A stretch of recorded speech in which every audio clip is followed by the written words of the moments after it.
Within Blackboard, you have the option of creating digital portfolios that can be shared with your instructor, your class, or external users. In this video, I'm going to show you how to use this tool. The first thing that you need to do is to locate the portfolio link. Usually, depending on the course, you will have two portfolio links. The portfolio homepage is the link that you're going to use to create your portfolio, and the portfolios link is the link that you're going to use to view what other people have shared with you. Now, something to have in mind is that these two links might be named differently, so you need to pay attention to the icons so you would know which one is which.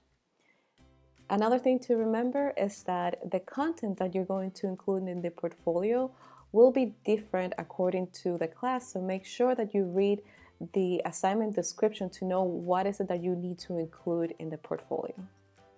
Now, to create a portfolio, click on Portfolio Homepage. Then click on Create Portfolio. I'm going to give my portfolio a title.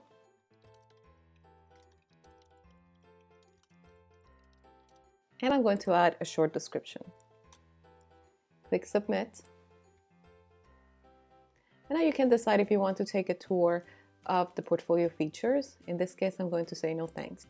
Now where it says click here to add a header to your portfolio, I'm going to add a personal mission statement and then click Save. Now I can proceed to add the pages that I want to have in my portfolio. And the difference between the pages and the sections in the portfolio is that the sections are going to be subheaders or headers that you're going to have within the page. Now we're going to start editing the pages, and you just need to click on this little pencil here to change the title of the page. Okay, so I have this one here.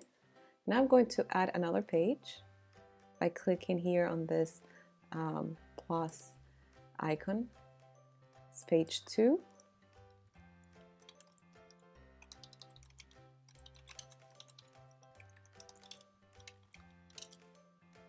Click Save and continue adding the rest of the pages.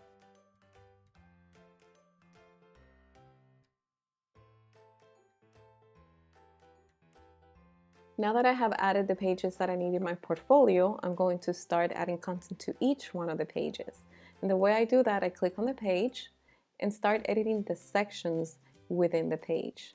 So in this case, I'm going to rename this Resume. And I'm going to add my resume as an artifact. So click here on Add Artifact. And these are all the times I have uploaded my resume, but I'm going to show you how to upload it by clicking on Add Personal Artifact. You're going to call it Oracle Resume. And then you can add a short description of your artifact. You can also add information about the content. And then you're going to upload by browsing your computer, selecting the artifact from your computer, clicking Open, and click Submit. Now you can see that the artifact has been added. Now click Save.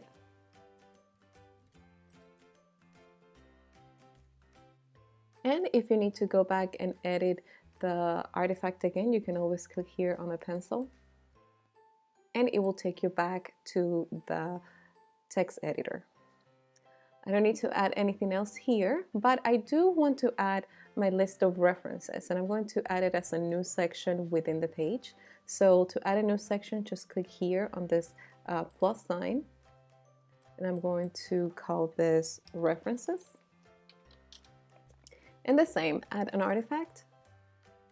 And here I already uploaded my list of personal references, so I'm just going to click here and click Submit, and then click Save.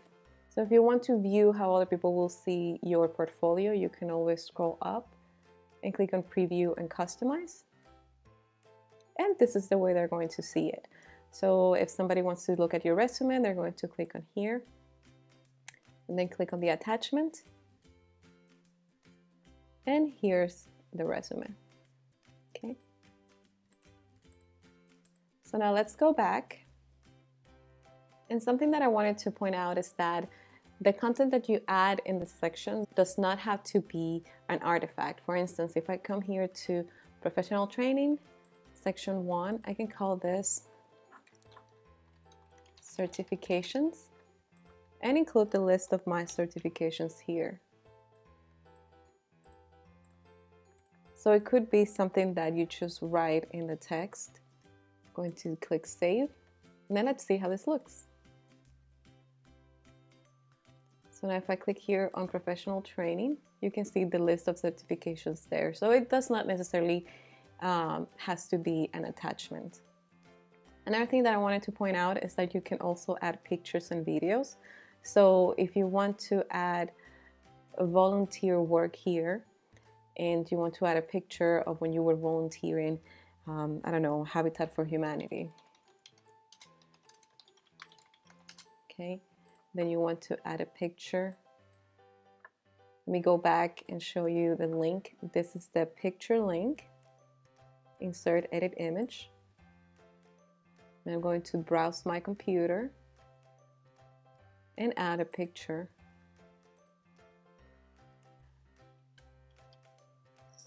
And then click insert.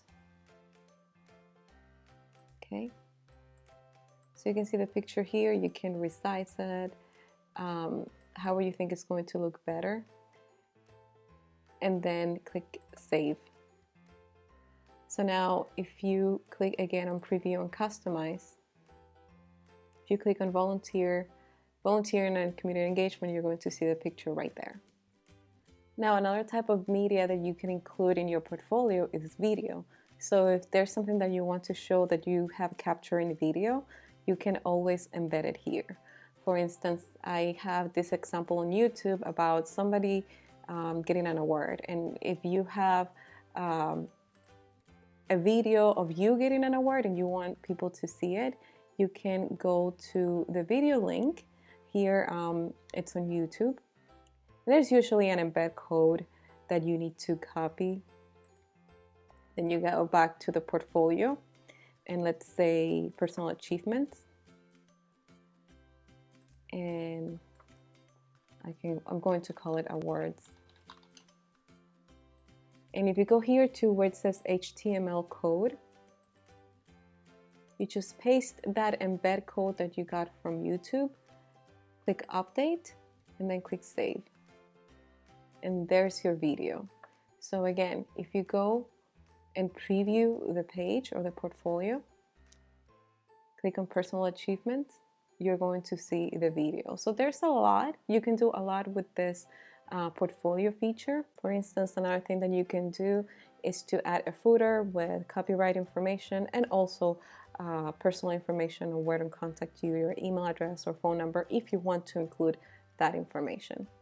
So once you're done editing, just click on Done Editing, and it will take you again to the portfolio homepage. And something that I want to show you here is how to share your portfolio with your instructor or with your classmates. So the first thing that you need to do is click here on More, and then click Share. You're going to see that you're going to be sharing a snapshot of your portfolio. That means that if you share that snapshot and then you go back and edit, the version that the person has will be the version that you shared, not the edited version. Okay, so click here on Share Snapshot With, and I would say click on Courses if you want to share with your class. Then click Browse, and then you can search for the name of your course or the course number. Okay, and then I'm going to click here on the course and click Submit, and then click Submit again. So now that's all you need to do to share your portfolio with your class. Now I'm going to show you how to share your portfolio with just one user, your instructor in this case. So click Share Snapshot with Users, and then type the username of your instructor, usually the first part of their email address. Then you can click here on Send Email if you want to, and then click Submit. And that's it. Very, very simple. And to conclude this tutorial, just a few more things. If you want to go back to your portfolio, click on My Portfolios. If you want to see your artifacts, click here. And then if you want to see if other people have shared their portfolio with you, click here on Share with Me. Now, there are going to be some occasions where a portfolio has been shared with the class, not with a single user. In that case, you're going to go back to the course, weekly units, or whatever that portfolio link is, and then click on portfolios, and you'll be able to see the portfolio that has been shared with the class. Again, that is a link that might be available to you or might not be available to you. It really depends on your instructor. But this is it. If you have any questions about Blackboard Portfolio, you can call the IT Help Desk. It's extension 1080, or send an email to it@usi.edu.